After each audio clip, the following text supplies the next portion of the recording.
안녕하세요. 웰스이드 김양수입니다. 자, 이번 시간에는요, 2월 초에 마경환 대표님께서 지금 브라질 채권에 대해서 투자 전략 한번 말씀해 주신 적이 있으셨잖아요. 그리고 나서 아마 많은 분들이, 그 다음에 지금 브라질 채권 상황이 어떻게 됐을까? 브라질 금리나 CPI 어떻게 진행됐을까? 궁금해 하실 것 같아서 저희가 지금 이런 것들을 좀 팔로우 해드리기 위해서 이번 시간 좀 준비했습니다. 그때 대표님께서 2월 달에 브라질 채권이 굉장히 매력적인 투자처다라고 말씀해 주셨던 내용이 이제 지금 한번 정리를 해드리면 사실 저희가 브라질 채권 하면 저희는 2010년도에 그 헤아라 환율 폭락에 대한 좀 두려움이 있었단 말이에요. 그렇죠. 근데 사실 이제 그런 것들이 달러 대비 헤아라 가치가 많이 이제 하락했던 게 가장 큰 이유였잖아요. 그렇죠. 근데 이제 이런 것들이 약간 이제 해소되고 있다는 점 말씀을 좀 주셨고요. 그다음에 두 번째는 사실 우리가 브라질 하면 가장 좀 두려운 것 중에 하나가 90년도 초반에 하이퍼 인플레이션. 기억하시는 분들이 있다 보니까 브라질은 사실 인플레이션이 가장 좀 조심해야 되는 그 이슈 중에 하나잖아요. 그렇죠. 이제 이런 것들이 굉장히 안정화되고 있다는 거.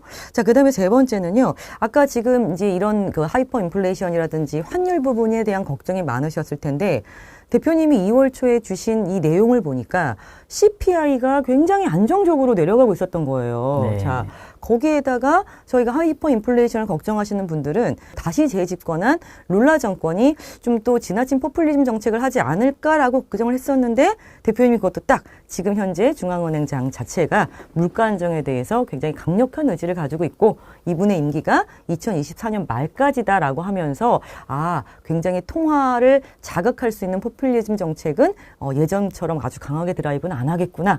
이런 면들이 다 모여서 이제 브라질 국채 투자가 굉장히 매력적이다라는 말씀을 주셨습니다. 맞죠? 네, 맞습니다. 네. 그래서 오늘은 그 이후에 그렇다면 지금 브라질 상황이 어떤 식으로 지금 또 전개가 되고 있는지 한번 정리 좀 부탁드리겠습니다. 네. 제가 이제 브라질 국채를 얘기를 하면서 모든 분이 아시겠지만은 지금 10% 쿠폰이 비과세잖아요. 네. 그래서 사실은 이제 이 비과세를 포기하기엔 사실은 아까운 건데 근데 우리 브라질 하면 제가 이제 저희 자문고에 오시는 분한테 이렇게 표현해요. 브라질은 가시돋친 장미다라고 표현하고 네. 있고 그래서 우리가 그 가시 때문에 장미를 버리진 않잖아요. 그러면 우리가 가시를 어떻게 핸들하냐가 제일 중요할 것 같고 그러면 결국 브라질 같은 경우는 경제를 잘 팔로우를 하면은 사실은 물론 이전에는 많이 가시에 질리신 분이 많지만은 사실은 잘 하면은 이제 그런 가시 잘 매니지하면 너무너무 좋고 좋은 투자일 거라 보여집니다. 아무튼 그런 측면에서 2월 달에 이제 콜을 드렸고 2월 초에 지금 한번 팔로우하는 거 드릴게요.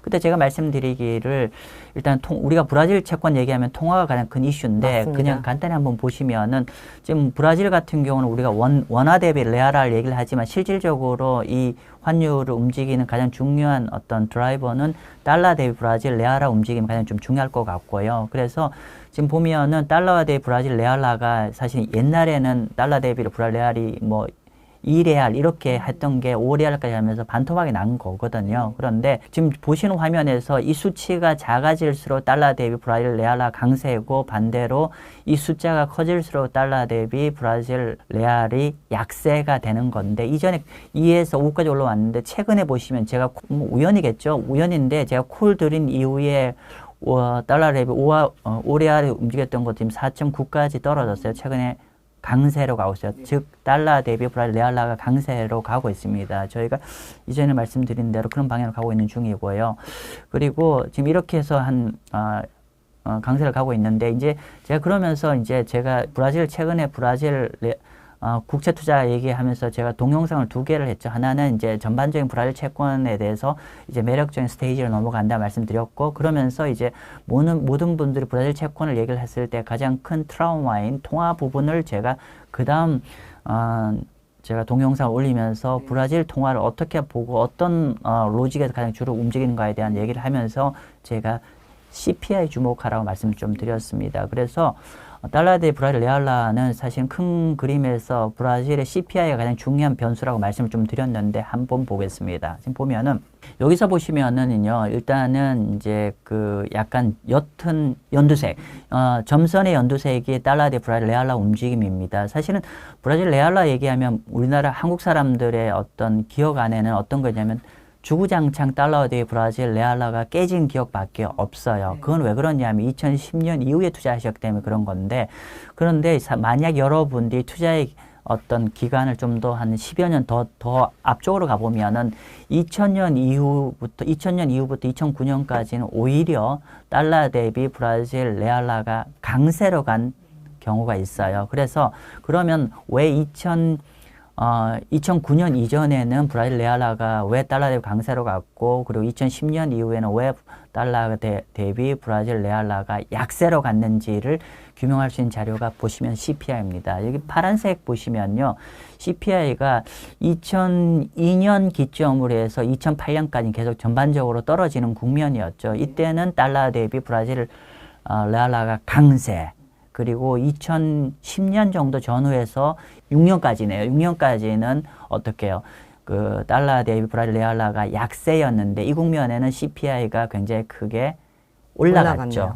정리를 하면은 CPI가 약세일 때는 레알화가 강세였고, CPI가 굉장히 크게 올라갈 때는 달러 대비 브라질 레알화가 약세였다라고 볼 수가 있죠. 그런데 화면상에 오른편 끝자락에 보시면 최근 CPI가 크게 떨어지고 있어요. 그래서 제가 금년엔 적어도 달러 대비 브라질 레알화가 크게 밀리지는 않을 것 같습니다라고 말씀을 드렸는데 현재 그렇게 되고 있어요. 그래서 근데 그렇게 되고 있다는 말씀 좀 드렸고, 그리고 또 하나는 제가 이제 그 CPI가 중요한 게 환에서도 중요하지만 채권 투자자 입장에서는 금리가 내려가는, 시중 금리가 내려가는 게 중요하잖아요. 그렇죠. 그래서 지금 보시면은 이제 여기 파란 색깔이 브라질 CPI인데, 브라질 CPI와 브라질 10년 국채 금리는 거의 같은 방향으로 움직인다고 보시면 될 것 같아요. 그래서 CPI가 뜰 때는 브라질 금리도 뜨고, CPI가 꺾일 때는 금리가 내려오는 모습을 보이는데, 최근에는 어떻게 됐냐면, 이전에 방송할 때 보면은 CPI는 큰 폭으로 한 9%대 10% 전후에 있던 CPI가 굉장히 큰 폭으로 떨어져서 지금 이제 4%대까지 떨어지고 있는데, 금리는 이제 살짝 꺾였습니다. 그러니까 크게 안 내려갔다는 거죠. 사실 이전 방송하고 언뜻 봐서 화면이 비슷할지 모르겠는데 사실 비슷하지 않아요. 자세히 보시면은요, 오른편 끝자락에 최근에 CPI가 큰 폭으로 떨어졌어요. 그죠? 보시면 될 것 같고. 그래서 그걸 좀 더 확대해서 보여드리면은, 지금 보시면은 이제 이게 제가 지난주죠. 지난주까지 자료를 가져온 건데, 최근 CPI가 4.7까지 떨어져서, 최근에 끝자락에 보시면 이렇게 연두색인가요? 연두색이 CPI인데 브라질 CPI가 최근에 크게 다시 꺾여 내려가고 있어서 5 아래로 좀 떨어지고 있었어요. 원래는 제가 이전 방송 때 얼마 CPI를 얘기했냐면 5.6 얘기했습니다. 5.6 얘기했는데 지금 4.7까지 최근에 지난주 발표 자료였죠. 지난주 발표에 4.5까지 내려왔어요. 예, 4.5까지 떨어지는 걸 지금 확인할 수가 있고, 그리고 위에 브라질 금리 한번 볼까요? 브라질 금리가 제가 콜 드릴 때가 언제였냐면 13% 후반대였거든요. 근데 지금 브라질 국채 금리가 지금 12%대로 내려와 있어요. 그래서 만약에 뭐 가정입니다만은 그때 들어가셨던 분은 긴 채권 하셨으면 채권에서 얼추 한 10% 정도씩 나온 상황입니다. 그래서 최근에 CPI가 좀 확연히 떨어지면서 국채 금리도 떨어지고 있어서 브라질 채권 투자자 입장에서는 통화에서도 플러스, 그리고 채권의 그렇죠. 채권의 가격 측면에서도 플러스가 나오고 있는 상황입니다. 자, 그러면 최근에 CPI가 왜 떨어졌는지 한번 볼게요. 먼저 명목 CPI 보시면 지난 12월 달이 5.8, 1월 달이 5.8, 제가 방송할 때 2월 초에 방송할 때가 5.6이었어요. 5.6이었는데 이번 발표, 지난주 발표입니다. 4.7까지 떨어졌어요. 명목 CPI가 4.7까지 떨어진 상황이고요. 근데 최근 떨어진 가장 큰 요인이, 그러니까 결국 식음료 관련해서 인플레이션이 많이 안정화되면서 떨어졌는데 한번 볼게요. 보면은 12월 달에 11.6, 그리고 1월 달에 11.1, 2월 달에 9.8이었는데 이번 3월 달에 발표될 때 7.3까지 떨어졌어요. 그래서 이번 CPI는 명목 CPI가 떨어진 거의 상당 부분은 음식료가 인플레이션이 잡히면서 떨어졌다는 건데, 위에 한번 그림 볼게요. 위에 그림을 보면 좀 더 클리어해질 것 같은데, 짙은 검정색 라인이 이게 명목 CPI입니다. 명목 CPI가 작년에 한때 거의 한 10%대까지 이상 올랐던 게 최근에 쭉 떨어지고 있고, 제가 방송했을 때가 5.7 정도였는데 지금 현재 4.7까지 이번에 3월 달에 떨어지는 걸 딱 떨어지는데, 이것의 상당 부분이 이제 식음료 부분인데, 식음료 보시면은 좀 상단에 있는 푸드 관련해서는 현가가 최근 떨어지고 있죠. 그래서 이번에 물가가 명목 CPI가 5.6에서 4.7까지 떨어진 거에 상당 부분은 식음료 부분에서 견인된 부분이다라고 볼 수 있을 것 같습니다. 결론은 조금 현재 레벨에서 약간은 다시 다 재차 조금 리바운드 할 것 같아요. 그러니까 지금 요번에 4%대로 명목 CPI 떨어졌는데 저희가 보기에는 다음 달, 그러니까 큰 기조에서 물가가 안정되는 기조로 가기는 있지만 단기적으로 다음 달, 그러니까 한두 달 정도는 다시 약간 상단으로 리바운드 할 것 같은데 그렇게 보는 연유는 이렇습니다. 지금 보시면은, 보시는 분이 좀 잘 보이실지 모르겠는데 지금 보면은 맨 앞에가 명목이고요. 그 다음에 식음료고, 그 다음에 하우징 이런 건데 예를 들면 헬스케어, 그죠? 그리고, 클로징, 옷, 그리고 에듀케이션 이런 부분들은 보면은 여전히 안 떨어지고 있죠. 그래서 이게 최근에 물가 떨어진 게 전반적으로 떨어졌다기보다는 이제 식음료 부분에 있어 기인한 거기 때문에 결과적으로는 조금은 리바운드 좀 할 것 같습니다. 물가 다시 올라갈 것 같고. 그래서 조금 이제 우리 테크니컬로 말씀드리면 보통 브라질에 이렇게 최근에 물가 떨어진 거가 이번 달에 떨어지면서 지금 브라질 중앙은행의 타겟 금리 밴드가 얼마냐면은 3.25 플러스 마이너스 1.5예요. 그러면 좀 쉬운 말로 풀면은 3.25에 플러스 1.5를 더하면 어떻게 되죠? 4.75. 그죠? 4.75고 하단은 그만큼 떨어지는 거니까 1.75 정도 되나요? 그러면 4.75의 레인지에 떨어졌는데 아마도 이제 전반적인 이게 확산된 게 아니기 때문에 일정 부분 다시 이 밴드에서 위로 올라갈 거기 때문에 한두 달 안에 브라질이 정책 금리 인하는 하진 않을 것 같습니다.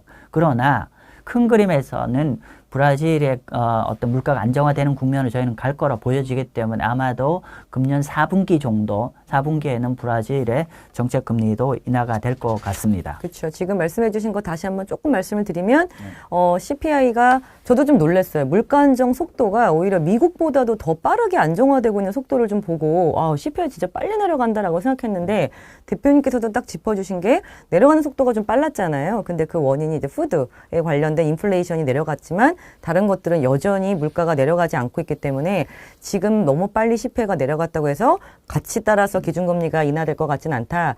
그러니까 잠깐 오르겠죠. CPI가 잠깐 오르는 거는 너무 빨리 떨어졌기 때문에 제가 볼 때는 약간 좀 테크니컬하게 올라가는 부분이지 이게 다시 물가가 올라간다는 뜻은 아니다. 라고 지금 정리를 해주신 거죠. 그래서 지금 우리가 우리가 항상 브라질 얘기할 때는 브라질은 크게 이제 채권 파트와 통화 파트로 나눌 수 있을 텐데 지금 투자자 입장에서 봤을 때 채권 파트에서는 일단 쿠폰 수익이 연 10%의 비과세라는 엄청난 매력이 있는 거고 두 번째로는 이제 금리가 앞으로 내려갈 거냐 올라갈 거냐에 따라서 캐피탈 게인 자본 손익 부분이 발생할 건데 지금 최근에는 이 부분과 그 다음에 이제 통화 부분인데 사실은 요번에 통화가 이제 달러 대비 브라질 레알화가 이제 5가 무너졌죠. 그러니까 무너졌다는 게 좋은 의미에서 투자자들 좋은 의미인데 이렇게 무너졌고 그리고 이제 금리가 거의 한 14% 육박하던 게 지금 12% 초반대까지 내려가는데 이 모든 것들이 최근에 CPI가 안정화되면서 두 가지 다 된 거고 그러면 마 대표 그러면 너무 빨리 가면 우리 투자자 입장에서 신규로 투자하기가 좀 그렇죠. 너무 빠른 거 아닙니까? 라고 하는데 사실은 계속 말씀드리지만은 바로 안 내려갈 것 같습니다. 약간은 다시 재차 리바운드를 할 것 같으니까 투자자 입장에서는 앞으로 좀 브라질 기노업에서 투자하기까지 우리가 진입하기에 괜찮은 국면일 것 같다는 판단 듭니다. 그렇죠. CPI가 내려가서 브라질 국채 금리가 너무 빨리 내려가고 기준금리 내려가면 저희가 상대적으로 지금 진입할 수 있는 타이밍을 못 잡을 수도 있었는데 대표님 말씀은 지금 아직 시간이 좀 있다, 여유가 있고 우리가 다시 또 좋은 시기에 투자할 수 있는 적기를 찾을 수 있을 것 같다라고 말씀을 주셨기 때문에 저희는 계속 이렇게 브라질 채권 관련해서 팔로우업을 좀 해드리려고 하고요. 자, 그리고 이제 이렇게 아까 말씀 주셨는데 브라질 채권이 쿠폰이 되게 높잖아요. 그래서 이제 고객분들이 막상 브라질 채권을 투자하려고 딱 들어가 보면 이표채가 있고요. 그 다음에 할인채가 있어요. 그리고 또 마지막에 보면 외화 표시 채권이라고 해서 달러 표시 채권의 브라질 채권 이렇게 총 크게 3가지 종류의 브라질 채권 투자를 할 수 있는 섹터가 있거든요. 자, 그러면 여기에서 대표님 같으면 이렇게 이표채는 계속 이제 쿠폰 금리를 주는 거죠. 자, 그 다음에 이제 할인채, 할인된 금액으로 채권을 사서 만기 때 원금 받으시는 거고, 자, 그 다음에 아까 말씀드렸던 미국 달러 채권 표시, 그죠? 이런 채권, 이 세 가지 중에서 어떤 채권 투자가 더 유리할까요? 브라질 채권 투자할 때. 일단은 아까 지금 방금 우리 촬영하기 전에 이제 모 유명한 증권사의 브라질 채권 리스트를 한번 같이 네, 공유를 보여드렸어요. 했는데 할인채들이 지금 그 회사가 매각하고 온 리스트를 보니까 할인채는 만기가 얼마 안 남았더라고요. 그래서 굳이 저라면은 이제 한국 채권은 좀 다른 게 브라질 채권 같은 할인채가 만기 얼마 안 남았다고 하면 바앤홀드를 해서 그 할인 차익을 먹겠다는 의미가 너무 더 강하지 않아요. 그래서 저는 브라질의 가장 큰 매력, 누가 뭐래도 10%의 쿠폰, 그러니까 6개월에 한 번씩 5% 이자가 들어오는 게 가장 큰, 절대적으로 큰 어드밴티지라고 생각하거든요. 그렇기 때문에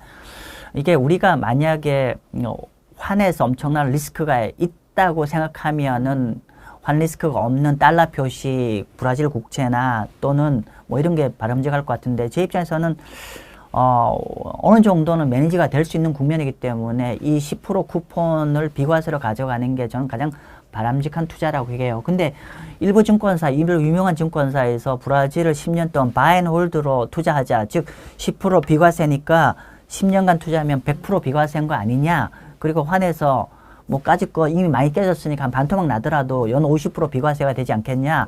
라고 세일즈하는 경우가 있거든요. 그걸 월지급시로 팔아요. 근데 개인적으로 저는 반대고, 물론 이제 그 자체로 그렇게 받아들이셔도 되는데, 저는 그냥 우리가 좀 전략적으로 매크로를 잘 읽어내면은 향후 1, 2년간은 우리가 브라질을 마치 한국 국채를 투자하거나 미국 국채를 투자하는 것 같은 방식으로 어프로치가 가능한데, 브라질만 갖고 있는 가장 큰 장점이 있죠. 10% 비과세. 네.